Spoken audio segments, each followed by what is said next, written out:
Bismillahirrahmanirrahim. Assalamualaikum warahmatullahi wabarakatuh. Selamat pagi.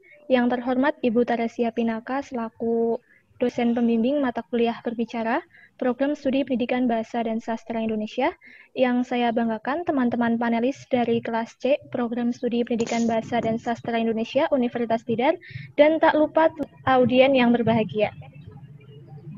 Pertama-tama marilah kita panjatkan puji syukur kehadirat Tuhan Yang Maha Esa, karena atas nikmat dan rahmat-Nya kita bisa berjumpa pada kesempatan kali ini, yaitu pada diskusi panel secara virtual yang bertemakan Kampus Merdeka Merdeka Belajar.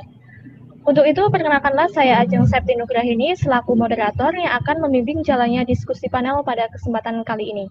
Adapun rangkaian acaranya yaitu yang pertama pembukaan, yang kedua sesi pemaparan materi oleh para panelis, yang ketiga yaitu sesi tanya jawab dan kesimpulan, dan yang terakhir yaitu sesi penutup. Baiklah, untuk memulai acara pada kesempatan kali ini, marilah kita berdoa menurut agama dan kepercayaannya masing-masing. Berdoa mulai.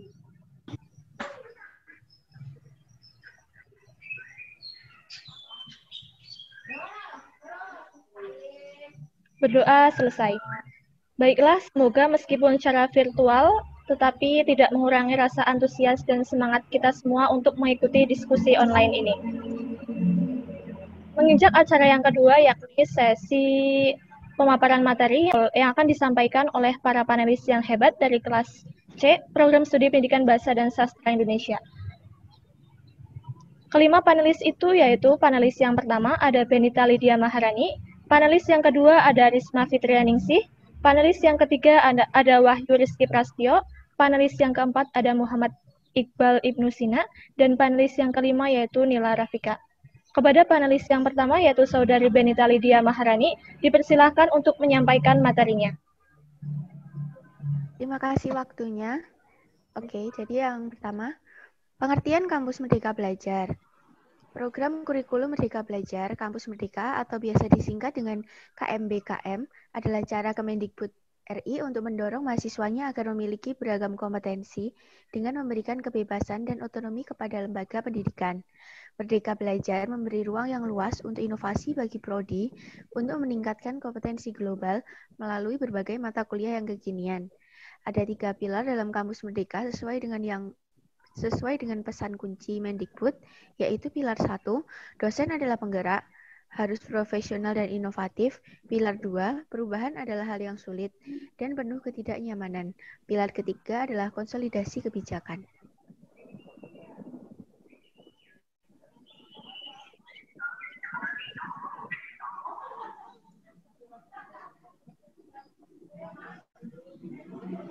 Untuk selanjutnya adalah kebijakan Kampus Merdeka Belajar. Untuk kebijakan yang pertama, kemudahan membuka program studi. Untuk mengikuti arus perubahan dan kebutuhan akan link and match dengan industri, perguruan tinggi harus adaptif. Maksudnya adalah membuka program studi sesuai dengan perkembangan, kemajuan yang terjadi, dan kebutuhan lapangan pekerjaan adalah salah satu caranya. Dan pemerintah juga mendorong akan kemudahan tersebut. Kemudahan diberikan kepada institusi dengan akreditasi A dan B karena sudah membuktikan kualitas dan reputasinya dalam mengelola institusi. Namun, pembukaan prodi tersebut harus disertai syarat kerjasama dengan mitra prodi. Di luar itu, pemerintah mempermudah persyaratan pembukaan prodi. Untuk membuka program studi baru, pihak kampus perlu mencari mitra yang dapat berkolaborasi dengan pembuatan kurikulum, menyediakan praktik kerja atau biasa disebut dengan magang, dan penyerapan lapangan kerja dalam bentuk penempatan kerja setelah lulus untuk sebagian lulusan dari prodi tersebut. Mitra prodi dapat berasal dari dunia usaha dan industri, BUMN dan BUMD, sektor nirlaba, organisasi multilateral, dan mitra lain yang relevan dan bereputasi. Program studi baru akan secara otomatis memperoleh akreditasi C dari PANPT tanpa harus menunggu persetujuan kementerian. Akreditasi tersebut berlaku dari awal sampai dengan program studi tersebut nanti bisa mengajukan perbaikan atau reakreditasi. Pembukaan program studi baru diperbolehkan untuk semua jenjang S1, S2, S3. Persyaratan yang sama akan berlaku, yaitu perlu adanya kerjasama dengan mitra prodi yang berasal dari dunia usaha dan industri. Namun kebijakan ini tidak berlaku bagi rumpun ilmu kesehatan dan pendidikan ya. Pembukaan program studi tersebut mengikuti syarat yang sama berupa kerjasama dengan mitra prodi. Inisiatif perubahan kebijakan ini berlaku untuk semua institusi perguruan tinggi, namun implementasi utamanya dimulai untuk perguruan tinggi di bawah naungan Kemendikbud dan mungkin akan ada penyesuaian bagi perguruan tinggi di luar naungan Kemendikbud sembari berjalan. Untuk kebijakan yang kedua adalah perubahan sistem akreditasi perguruan tinggi.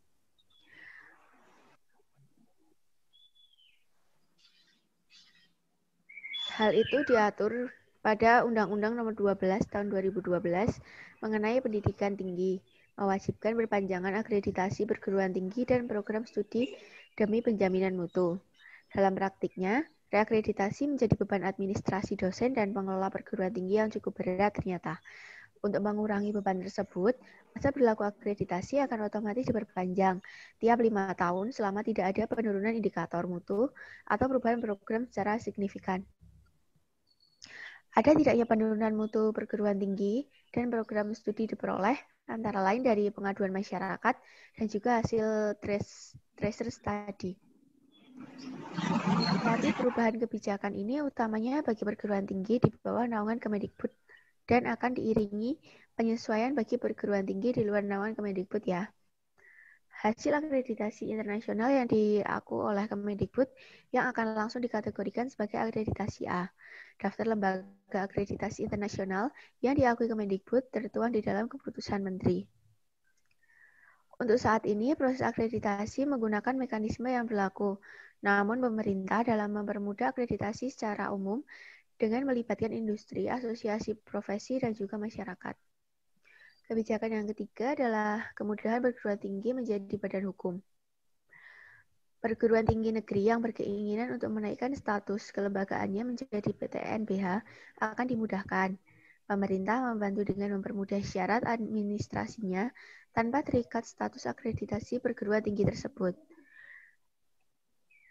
Untuk kebijakan yang terakhir adalah hak belajar 3 semester di luar program studi.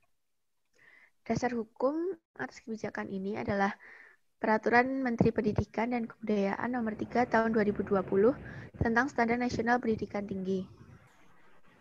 Mahasiswa adalah penerima manfaat utama dari 4 inisiatif perubahan ini. Mahasiswa akan memperoleh pilihan jurusan studi yang lebih mutakhir dan sesuai dengan kebutuhan, pengetahuan, dan keterampilan, serta kebebasan untuk memilih mata kuliah yang sesuai dengan pengembangan kapasitasnya. Perguruan tinggi juga harus terbuka untuk kolaborasi dan interaksi dengan sesama penyelenggara pendidikan maupun pihak ketiga untuk memperluas konten pembelajaran. SKS yang diambil mahasiswa di program studinya maksimal sebanyak 5 semester dari total 8 semester. Sisanya mahasiswa berhak memiliki pilihan untuk mengambil 2 semester di luar perguruan tingginya dan 1 semester di luar program studinya di perguruan tinggi yang sama. Perubahan SKS tidak berlaku untuk bidang ilmu S1 kesehatan ya. Untuk saat ini kebijakan tersebut baru berlaku untuk S1 dan Politeknik. Masing-masing perguruan tinggi menentukan sendiri pelaksanaan perhitungan SKS tersebut secara rinci. Contohnya pelaksanaan magang, perhitungan SKS pertukaran pelajar, perhitungan SKS wirausaha, dan lain-lain. Cukup sekian yang bisa saya sampaikan. Saya akan kembalikan kepada moderator. Terima kasih waktunya. Terima kasih kami sampaikan kepada Mbak Benita Lydia selaku panelis yang pertama. Untuk selanjutnya Mbak Risma Fitrianingsih yang akan menyampaikan materinya. Kepada Mbak Risma Fitrianingsih dipersilahkan.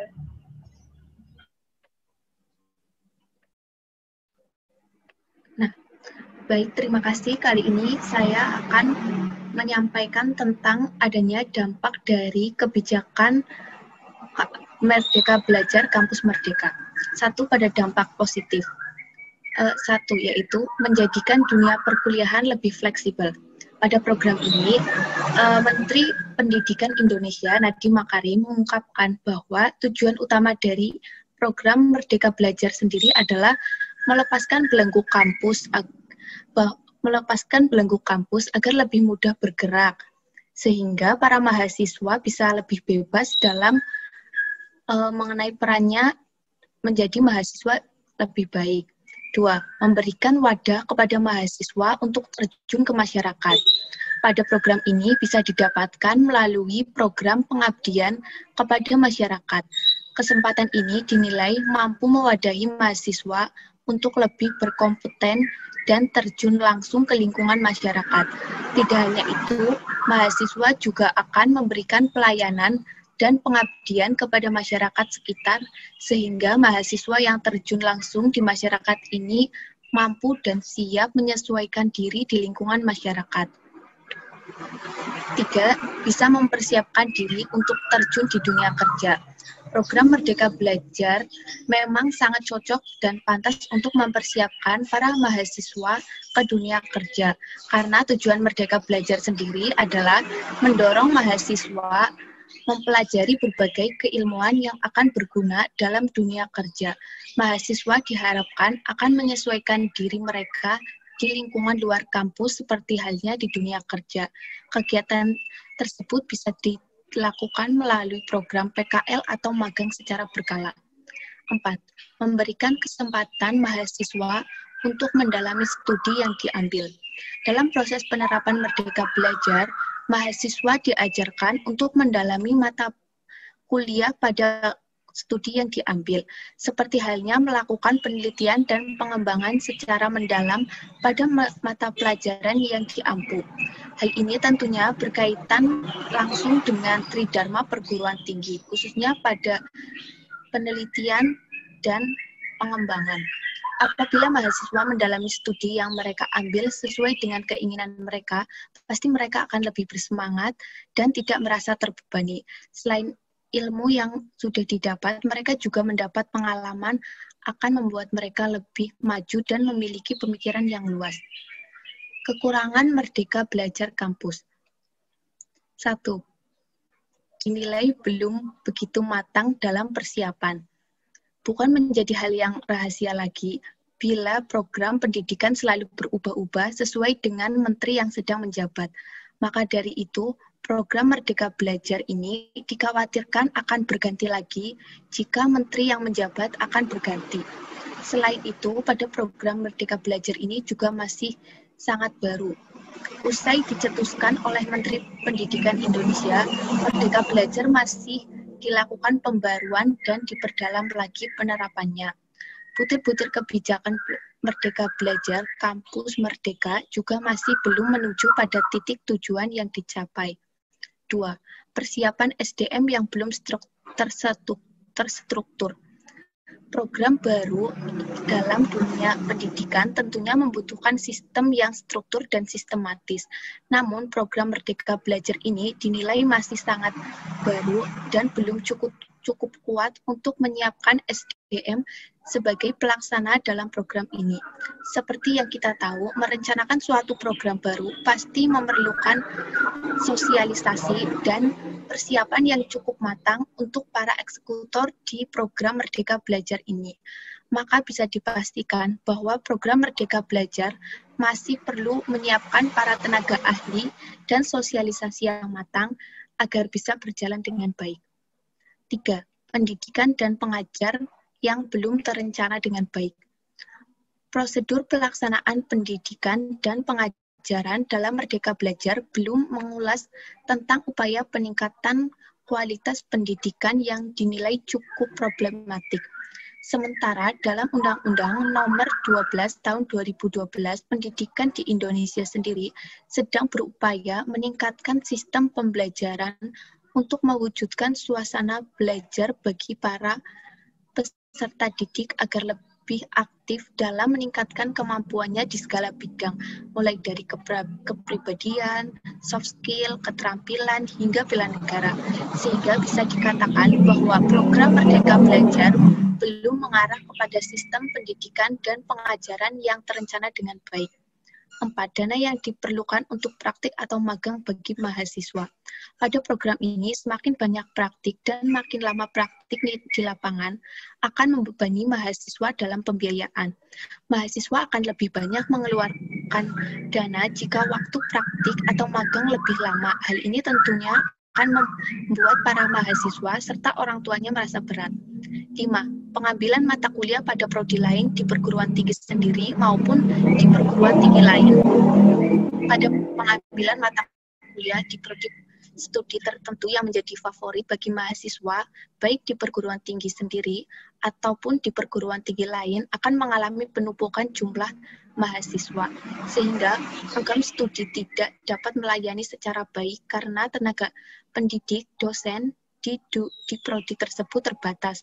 Hal ini juga membuat program studi yang kurang diminati menjadi sepi karena kurangnya pemerataan bagi program studi. Berikut yang bisa saya sampaikan. Bila ada kekurangan, mohon dimaafkan. Saya kembalikan ke moderator. Baiklah, terima kasih kepada Saudari Risma Fitrianingsih yang telah menyampaikan materinya mengenai dampak kampus Merdeka Belajar.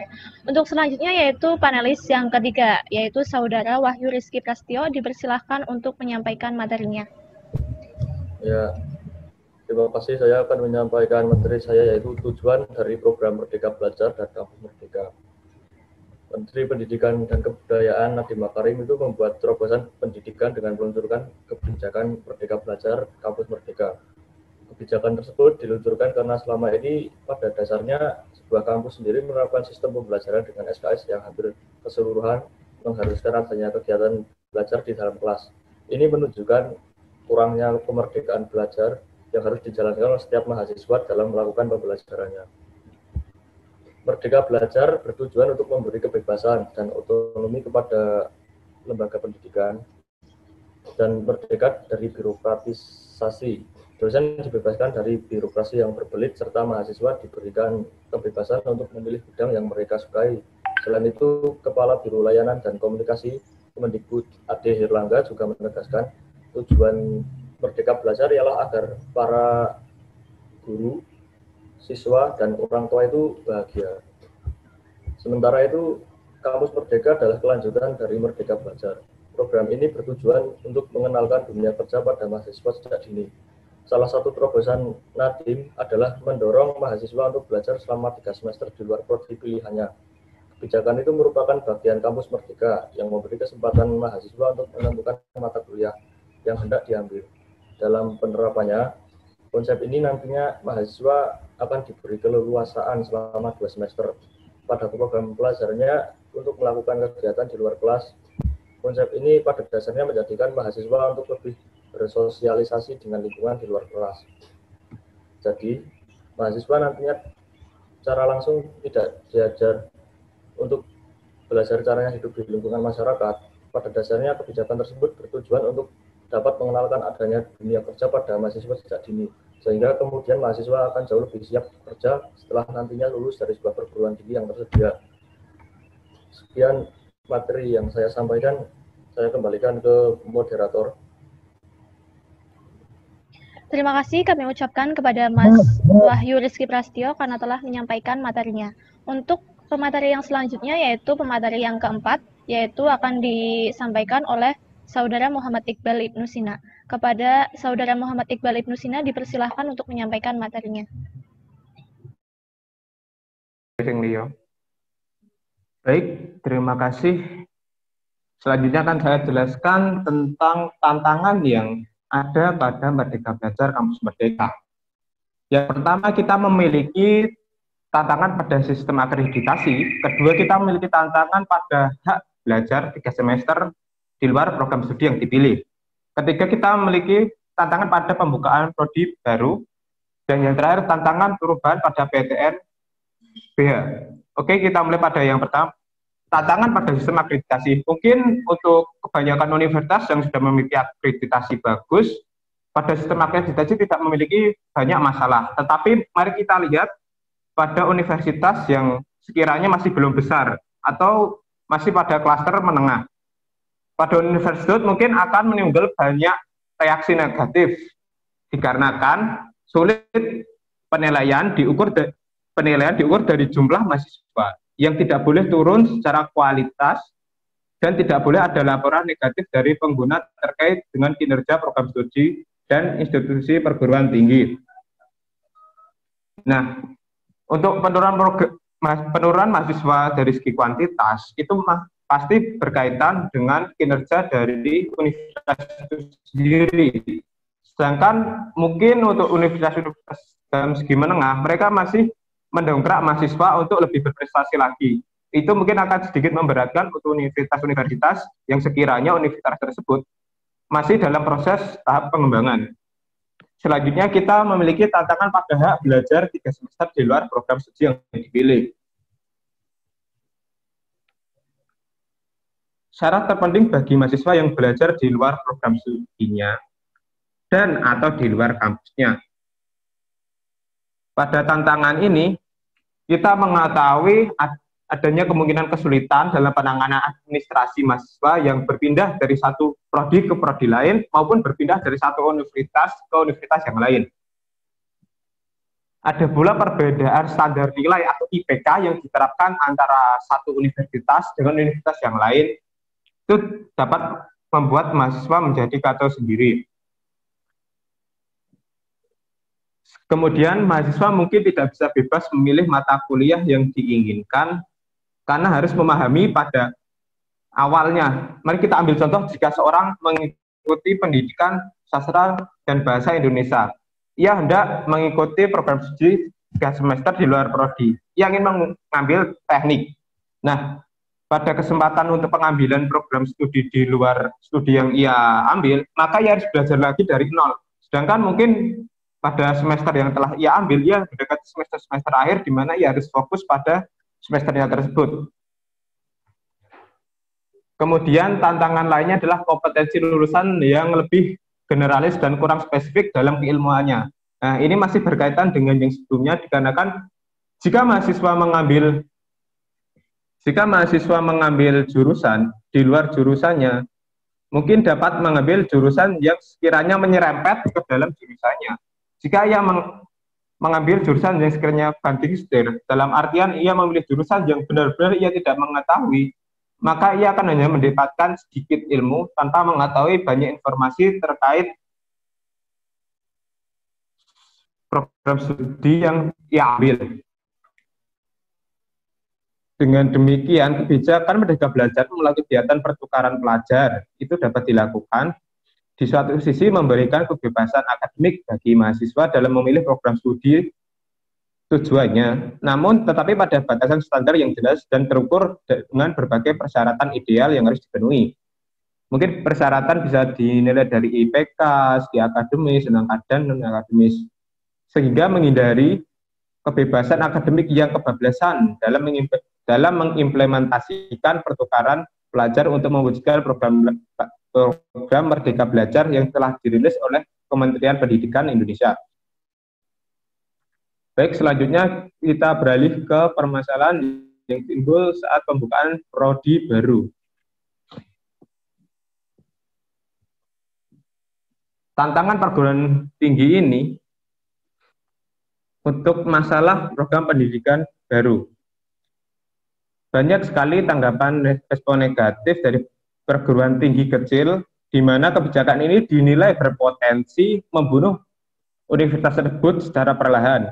Kenapa? Dikarenakan persyaratan pembukaan program studi baru yang sangat memberatkan bagi universitas tersebut, di mana persyaratan pembukaan yang baru wajib melakukan kerjasama dengan program studi dari perguruan tinggi ternama, dalam artian 100 besar dunia, untuk mendukung kinerja tridharma dari program studi yang akan dibuka. Nah, ini akan berimpact atau berakibat pada universitas yang sekiranya mereka masih memiliki banyak sekali kekurangan pada program studi untuk program studi yang baru.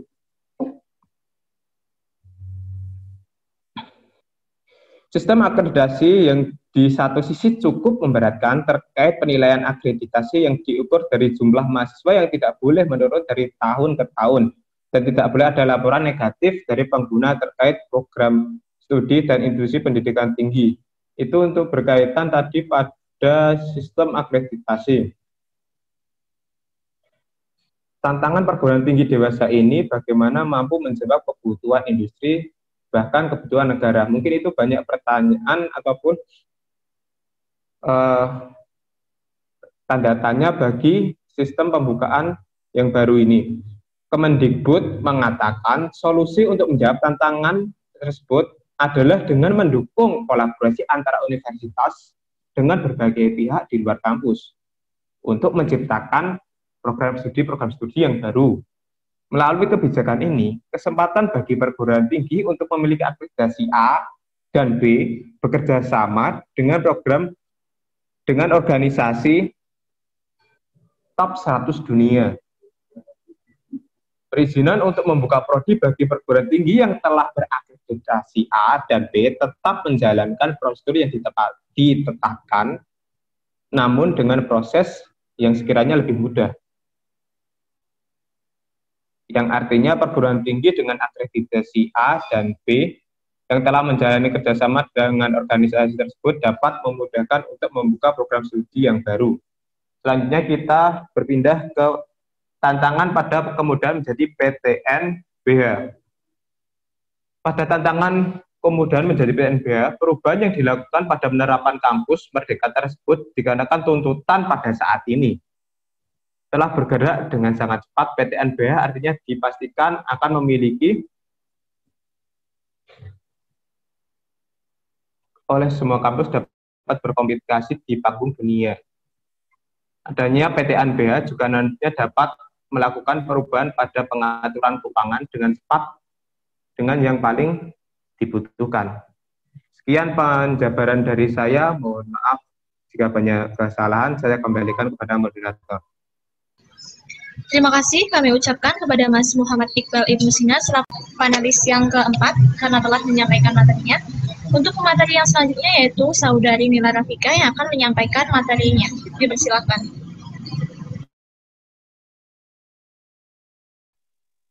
Baik, terima kasih.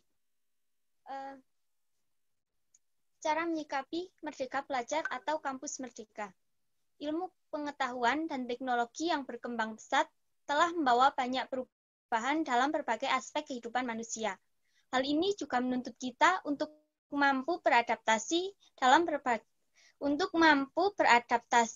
perkembangan zaman.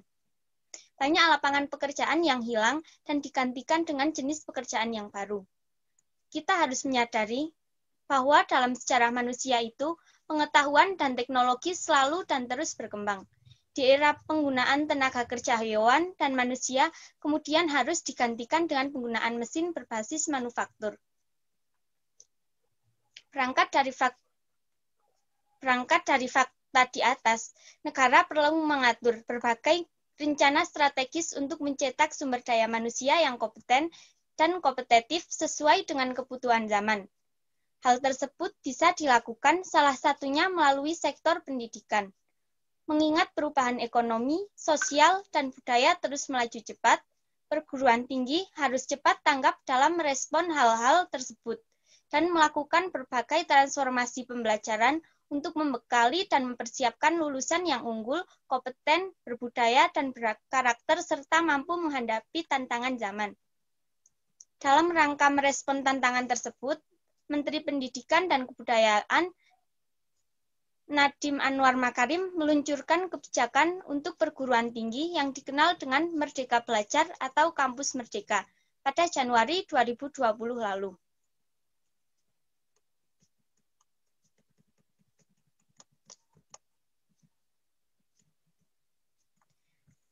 Dalam upaya meningkatkan mutu pendidikan dan lulusan, kebijakan Kemendikbud ini dapat dijadikan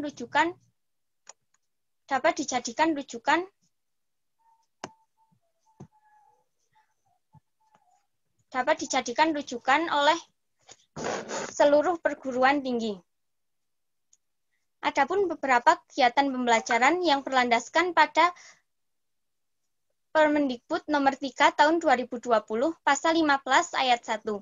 Antara lain, magang praktik kerja, asintensi, mengajar di satuan pendidikan, proyek kemanusiaan, kegiatan wirausaha, riset, pertukaran pelajar, pembangunan desa atau kuliah kerja nyata tematik, dan studi proyek independen.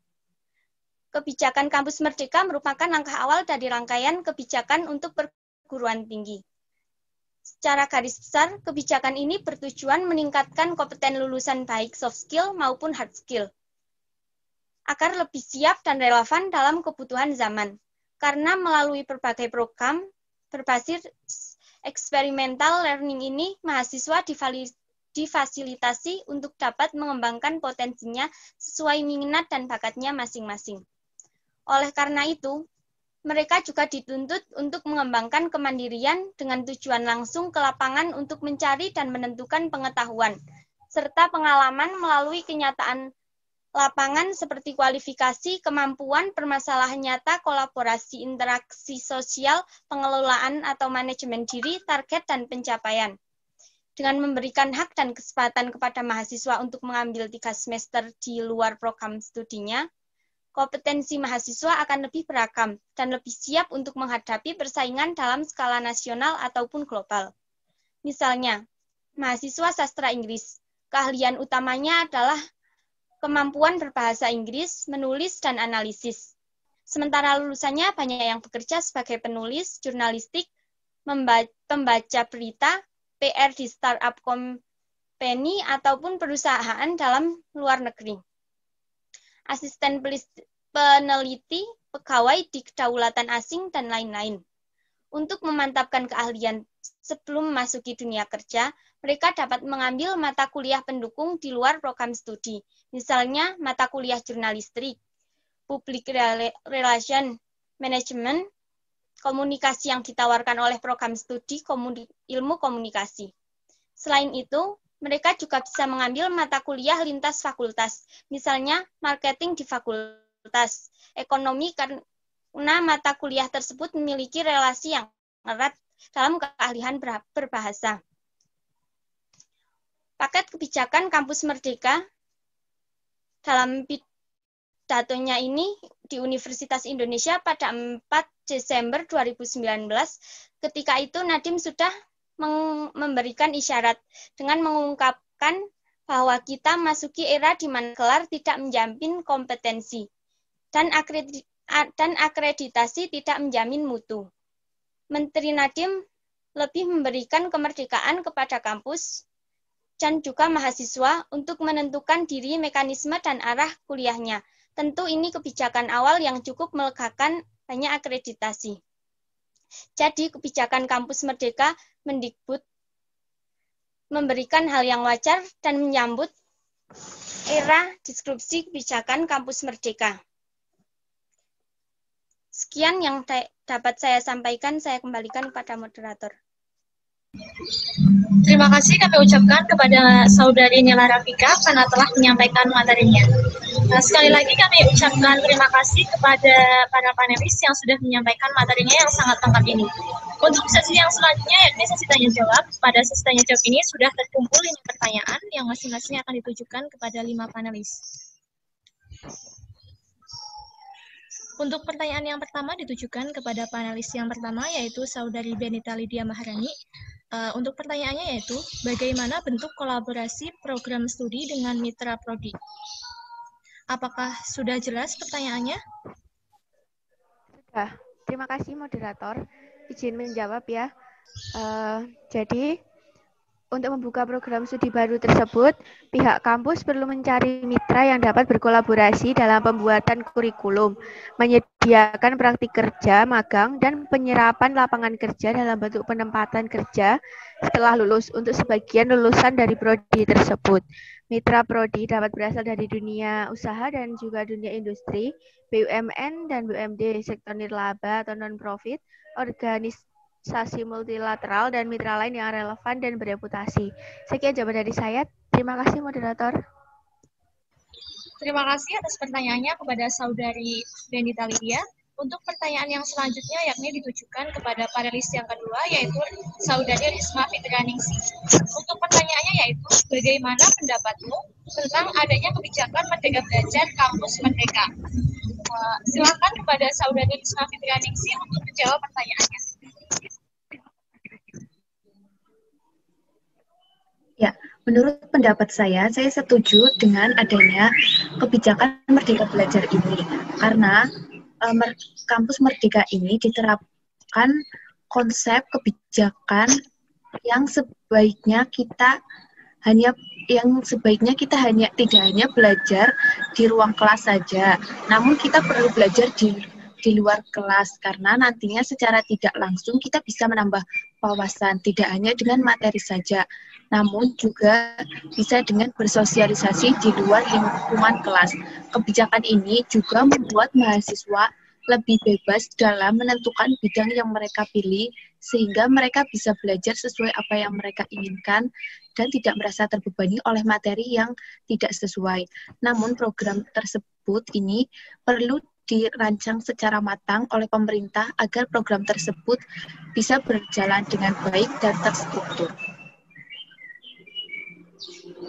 Sekian yang bisa saya sampaikan, itu menurut pendapat saya kembalikan ke moderator. Baik, terima kasih kepada Saudari Risma Fitrianingsi yang telah menyampaikan jawabannya atau opininya mengenai pertanyaan yang ditujukan kepadanya. Untuk selanjutnya yakni pertanyaan kepada panelis yang ketiga, yaitu Saudara Wahyu Rizky Prasetyo. Untuk pertanyaannya yaitu, apakah itu berarti sistem pendidikan yang sebelumnya tidak efektif? Kepada Saudara Rizky Prasetyo dipersilahkan untuk menjawabnya.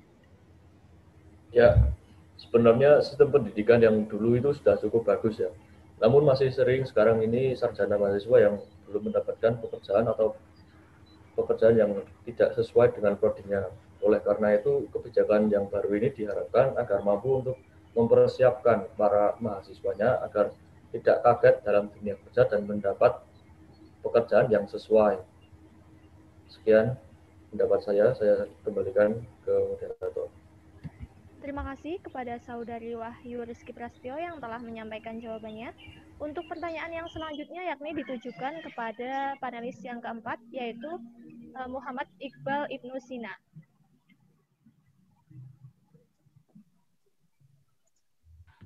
Baik. Untuk pertanyaannya, mohon maaf, Mbak, itu untuk pertanyaan.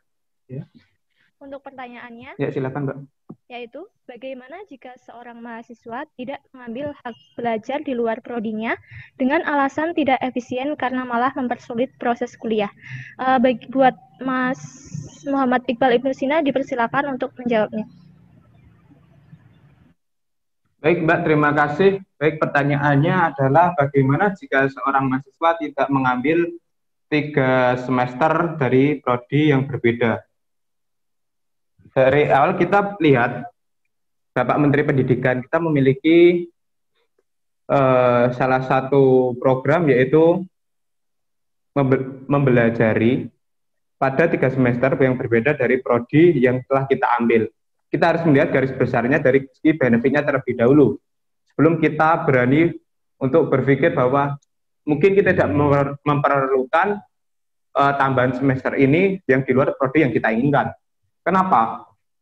Karena pada prodi yang dapat diambil di luar prodi yang telah dipilih itu memiliki banyak sekali manfaat yang ada. Salah satu contohnya, mungkin contohnya saat kita mengambil jurusan pendidikan bahasa dan sastra Indonesia dan kita memilih 3 semester di luar jurusan tersebut, itu akan berfungsi nanti saat kita telah lulus dari perkuliahan.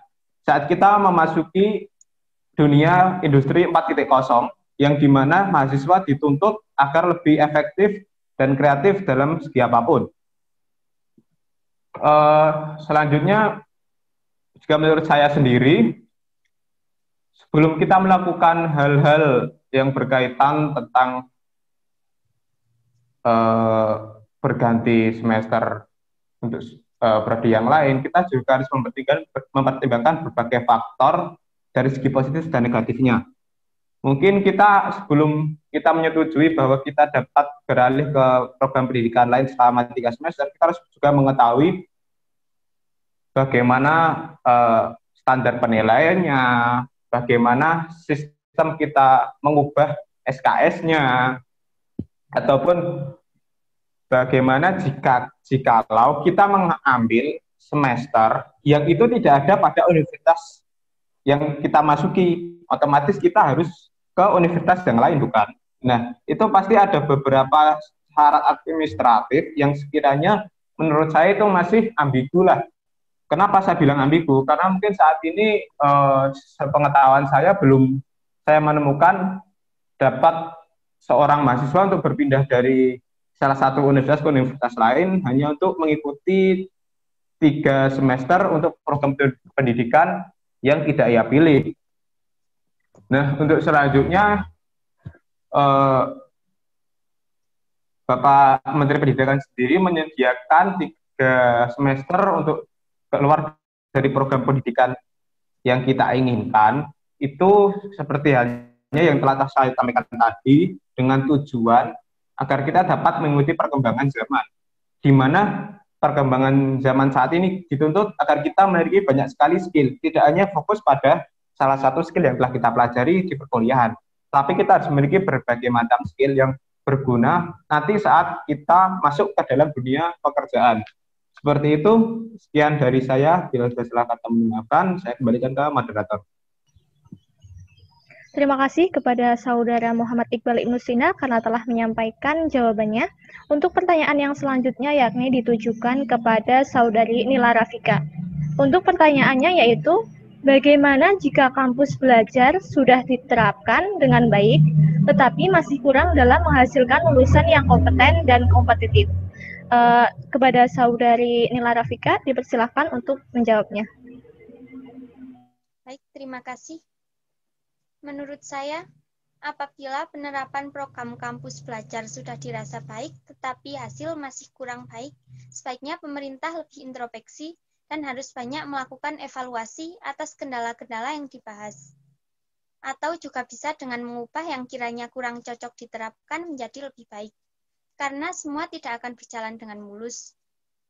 Selalu ada rintangan yang dihadapi. Nah, akan tetapi bagaimana kita menyikapinya? Bukan malah mengganti program yang baru, tapi memperbaiki program yang sudah dilakukan. Karena jika kita mengganti program yang baru, kita akan mengulang dari awal dan harus akan menghadapi permasalahan-permasalahan yang baru juga.